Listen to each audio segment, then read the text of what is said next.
Dahil nagtitipid tayo, isang buong itlog ang ilalagay natin. Hinati ko yung itlog para madami.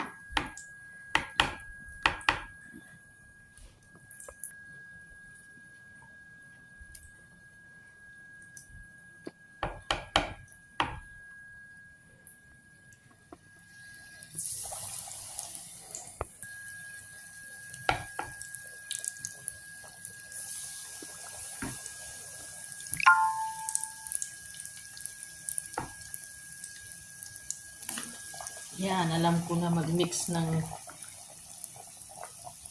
butter ng egg. Quick. Madali lang.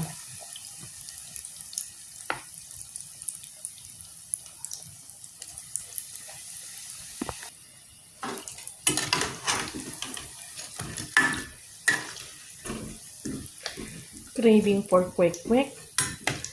Try nyo itlog. Hatiin sa gitna. Diba? Nagawa rin ako ng sauce. Ready yan. Sa may gusto ng sauce, mag-message lang sa ibang plat. Unang itlog. Pwede nang kainin. Craving. Hindi man bilog, pero tipid pa rin. Kalahating itlog. Mahal ang quick dito sa ibang bansa. So, isang buong itlog, hinati sa dalawa. Tipid! Daming nagawa. Diba? Gayahin nyo.